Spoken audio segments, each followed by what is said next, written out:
What's up, everybody? Welcome to the Scratch Agency podcast, hosted by Scratch Agents for Scratch Agents. My name is Stephen Turnbull, founder of T5 Insurance Services in Clinton, New York, joined by my co-host, the one and only, hold your applause to the end, folks, Mr. Sean Fitzgerald from LAF Advisors in Long Island, New York. Sean, how are we doing today? Just the two of us.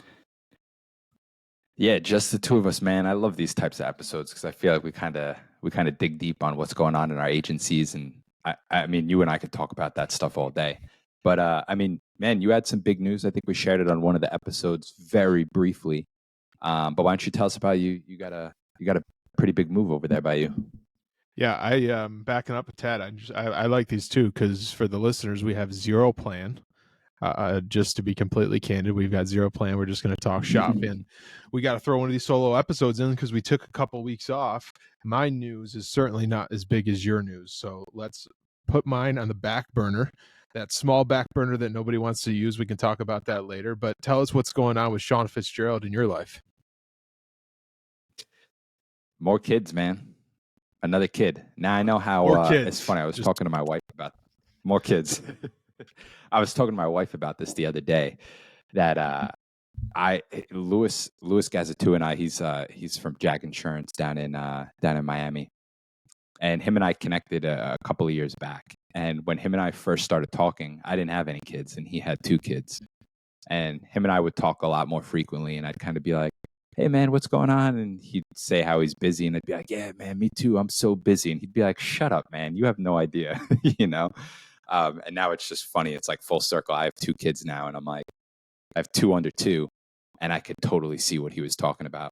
And it's funny enough, like we're talking about it here. I actually have to, like, one of the things on my to-do list is like I got to call Louis and tell him about this because I think he'll get a crack out of it. But yeah, man, things have been moving and grooving. I think the toughest thing with kids is just for me specifically, like I'm a person of routine. Like I love having a routine, and it basically just goes out the window when you have a kid. I mean, you can kind of create one, but then like 3 days later, something happens to kind of throw a wrench in it, and then you have to like adapt quickly. So pre-kids, I would have one routine I could stick with for a year straight, you know. Now you really have to try to, like, on the whim, I would say on a every couple of day basis, like switch your routine. You know, all right, I'm not waking up at 3 a.m. this week. Now I got to wake up at 7. You know, like it could be like that dramatic of a difference. So I would say that's the toughest thing to get kind of used to, but I'm figuring it out, man. Everyone's healthy. Everyone's happy. You know, the sleep's not there, but everything else is good. So if the sleep is the only problem, I would say that's a good thing, you know? Let me just remind you of something, and hopefully the listeners, someone can this resonates with someone or whatever. You are where you wanted to be 3 years ago, 4 years ago, 5 years ago, right now, today, right? And I've been telling myself a lot that too. Very true. And I think it's funny you bring up the the situation with you and Louis and how you didn't have any kids, and I think that's almost like you and I right now. I joke a lot on the podcast of taking care of my 2 dogs, and it's like, man, I don't even know how I could do it. I couldn't do it with any kids, and we hopefully are blessed in the future with kids. But I'm lucky.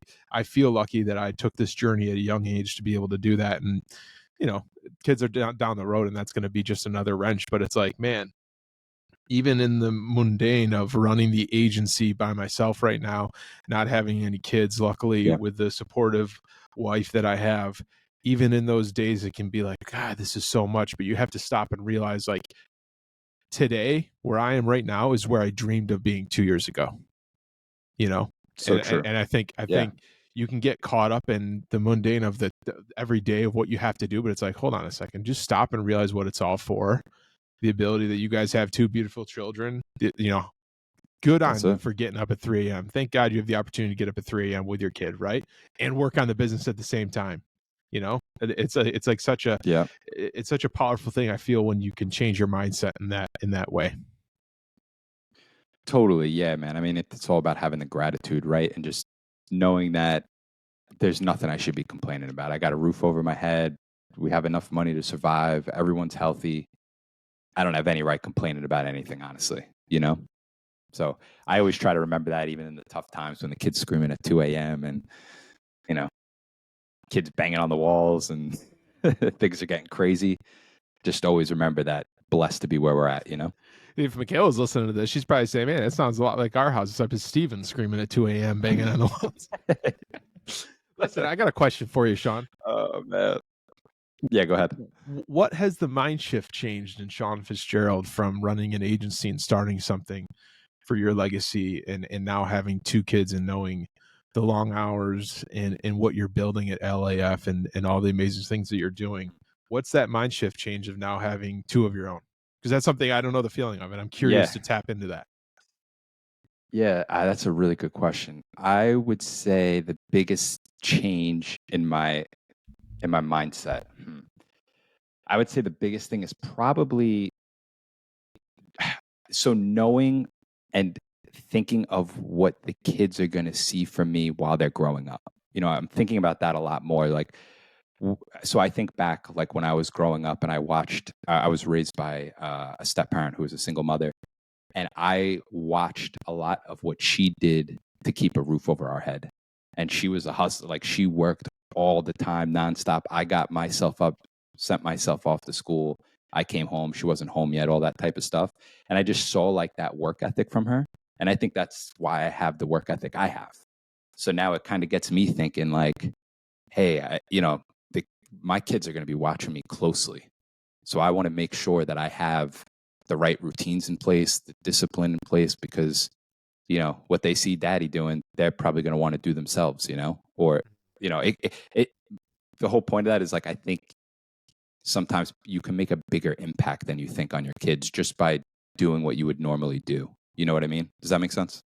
It makes sense. And you know what I think about? I think about the walks that you take with your daughter. You're taking the walks with your daughter at an age where she's in a stroller, but she's already known, oh, this is what we do every day. Going for a walk is what we do. That's right.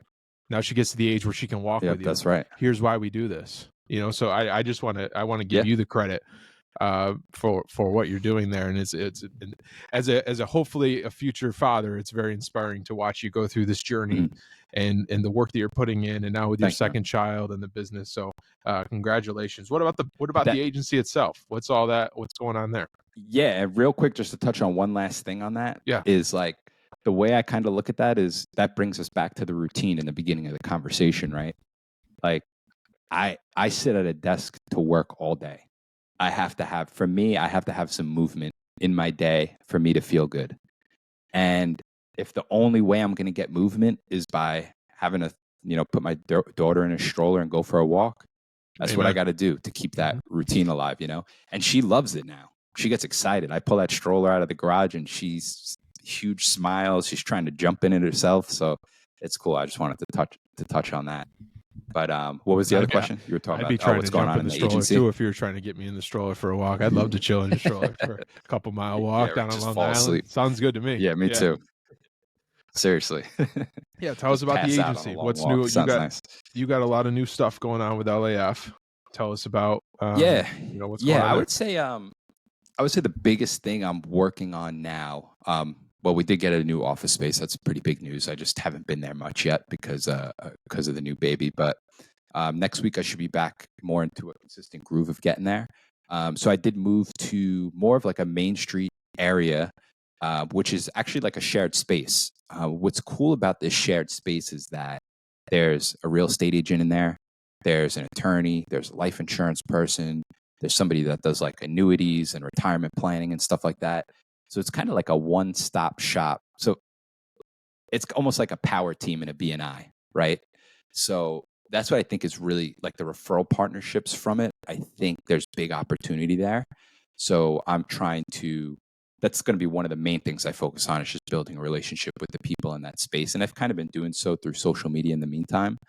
But I do plan on going there. Probably I'm going to be in there probably 2-3 days a week. So that's my goal for the first few months and see how that goes. And then I do want to get more involved with the community in that area, mainly because I have a lot of family that lives there. I insure a gym that's like right down the block for me. It's such an awesome gym. Shout out to OG Training, OG Fitness. It's a great group of people over there. And I'm just trying to really like build my name in the community, get to learn more about the town, right? And listen, I'll get to do some good things for the community, which always feels good, and that'll help me bring in some business as well, which I think is just a win-win solution, right? So I haven't really built out that community plan so much yet, but it is something I'm thinking about and working on. And outside the new office spaces, Steven, I've been hitting you up every day about it. I'm still just building. I'm really building out a really in-depth training plan for basically, I can think of an onboarding plan for a new hire, but really in depth in the sense of they open up a document. It's got a step-by-step guide. Step 1, here's an orientation video about our agency. Here's our core values. Here's our business plan. Here's what our goals are for the future. And then here's what you should do the 1st of every month, the 15th of every month.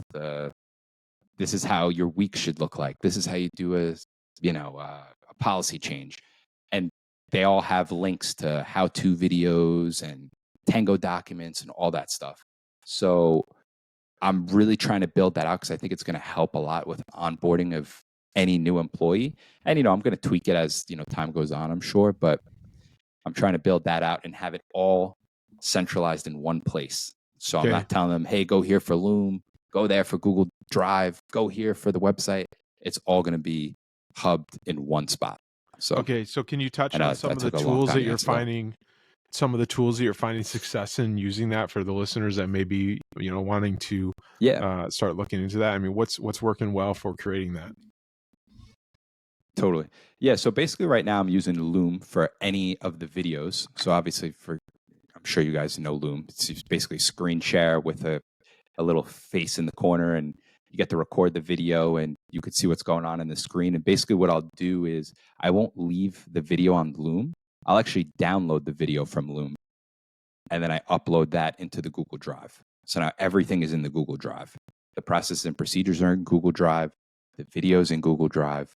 And I'm basically using that, Google Docs, PDF, the Tango documents. So basically when I use Tango, you can export the Tango document to a PDF, and then I drag and drop that into the Google Drive. So everything's in the drive. So I might be using some different tools, but all the training's in one spot. Does that make sense? Yeah, makes sense. I mean, and the reason I asked you too is, it's simple and it's cheap, right? Google Drive, anybody can get a Google Drive. Loom's $10 a month for the top version. I think Tango, you can get the top version for $10 a month or something like that. And I mean, if anything with bringing on my first VA has taught me is how intentional and how impactful that can be going forward to have those things set up, because especially when you go from the one-man show to bring on a VA, you have to do it. You're not forced to do it. And I hear Mike Crowley right now telling me, get your processes and procedures down before that point. And I thought I did a pretty good job. I found out I didn't. Until I had that person I need to make a process around this. I need to make a process around that. And being able to develop those is priceless. It is. I would call it a problem, but I think, the first 10 years of my insurance career had nothing to do with building process and procedures. It was all just sales, bring a new business. You're a producer, bring a new business, keep the relationships, that type of stuff. I would say that's like the biggest, I don't want to say it's a hurdle, but it's the thing I'm learning the most of, is how to build out those process and procedures. And like you said, you get to a point you think, man, I'm pretty good right now. I got these process and procedures down pat. And then it's like, holy crap, I didn't think I could do this and this. And, onboarding and an orientation video and how-to videos and tangos. And it's just like, it's literally a never ending process. You can just keep refining and tweaking it. And I went down the wormhole a little bit of looking at like Trainual and LearnDash, I think, is another one. They look like awesome products, but they could be complicated and very time consuming if you can't afford to hire someone to build it out. So like Steven said, Google Drive is free. To access it is really simple. It might not look as pretty as those other paid, subscriptions, but I mean, free, I can do it myself, and Loom's $10. I'll do that all day until I can build up a big enough team and afford to hire someone to do all that stuff, Well, it's like the last episode we got on a tangent. Let me rephrase that. I got on a tangent about the shiny objects with Abe, and like just start it. Even a Word document, write out the process. Yeah. auto change process. Here's what I want it to look like. And then you can refine that, because it's never going to be perfect. It's never going to be what it is. You're going to change your process every couple of weeks, no matter why. I think we need to tweak here. And if you are expecting to not do that, you're not changing and adapting like we should be as business owners. So yeah, no, I I completely envy the amount of training and everything that I think at 4:00 this morning we were texting back and forth about your new training platform, and I'm sitting there going, man, Might have been 3. It might have been 3. I got so much to do in that regard, but it's all exciting. It's all good. Yeah, man. So tell us a little bit about what you got on. Enough of me. I took up like the whole first half of this episode. So what's going on at T5? Yeah, I got nothing going on. No, it's man, lots going on. Trying to navigate it all and being patient with the journey. We have officially, by the time will drop, it'll be officially announced, but we've officially moved office spaces, which is super exciting. I'm based, out of Utica. Utica is it's the best known city in the area, small city. And I grew up and was born and raised in a town called Clinton. It is the hockey center of the USA. Challenge me on that. Please DM me directly to challenge me on that.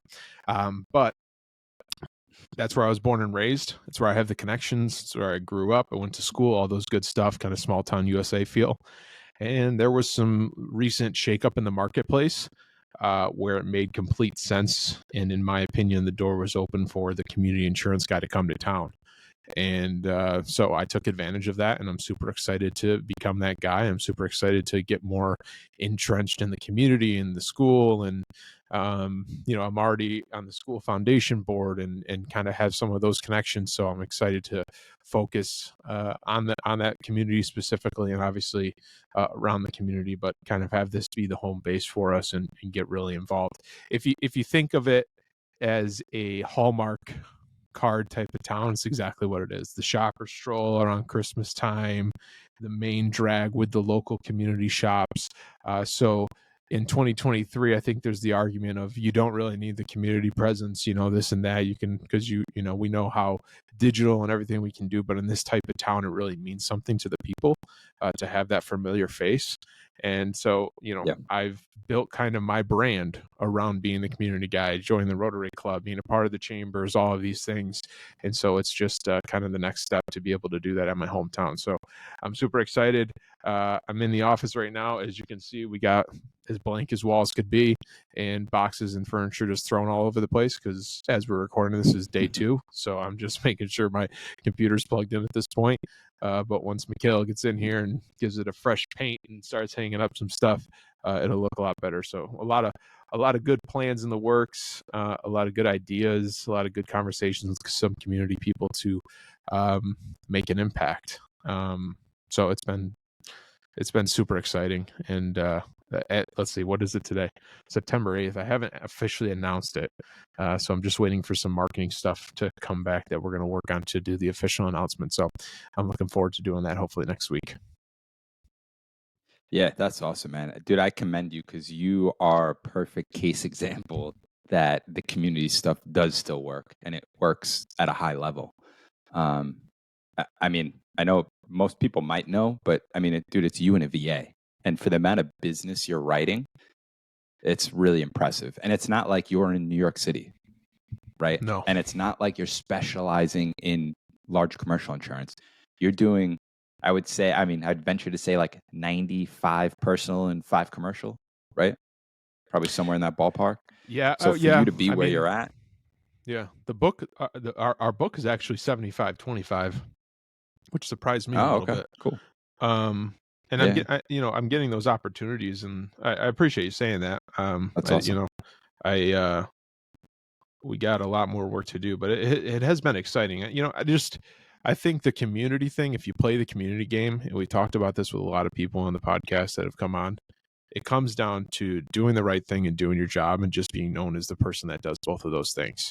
And I think I've kind of found success in just doing that. And if you can't beat a risk, Totally. if it doesn't make sense for the client, tell them it doesn't make sense for the client, because when the market is as hard as it is and the renewal comes around, they're gonna know exactly who to call, right? That is a small example of how to be, that familiar face, or provide that value, or just do the education rather than try to get another, commission check in the door. So it's been super exciting. I appreciate you saying that. But I'm just excited to, like, all of these little ideas that have been in my head for years, right? It'd be cool to do this program. It'd be cool to do this in the town and have it be sponsored by the agency. Like I said, those are, it's right here. I can now reach it. Instead of it just being an idea, it's something that's right here that I can now reach and have the power and the impact to do. So I'm super excited for it. So we'll see. Not to mention, I'm about a 18-second walk to Utica Coffee right on the corner. So that's dangerous. I'm going to see if there's any way that I can just get a tab set up. Highly caffeinated.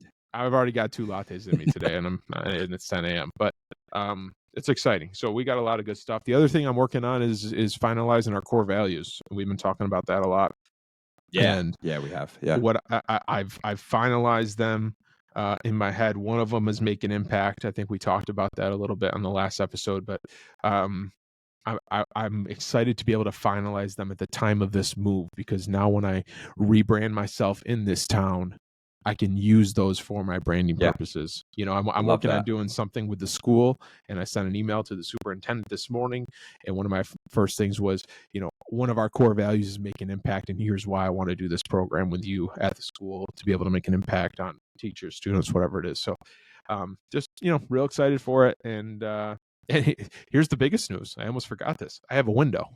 So you see that natural light coming into my face right now? I have an outside window. The last office, I was just down in a little basement with no window, no skylight. So I had, in the office building I'm in, I had 2 options. One had a skylight and the other had a window, which is the one I'm in. And the window was $100 more a month. I said, gosh darn it, Steven, treat yourself, when we got the window. So I find myself just standing outside looking out the window sometimes, but no, it's been fun. So a lot going on, but it's been good. Sean, why don't we wrap this up here just for time's sake, because we can ramble all day long, but why don't you just talk a little bit more about the Telegram? It's been super cool in just the short time of kind of the conversations we've had there and different things, and tell people where they can learn more about that. Yeah, for sure. So first I'd say go to the website, scratchagencypodcast.com, not the Scratch Agency, just scratchagencypodcast.com. And then at the top, you're going to see a button to join our Telegram.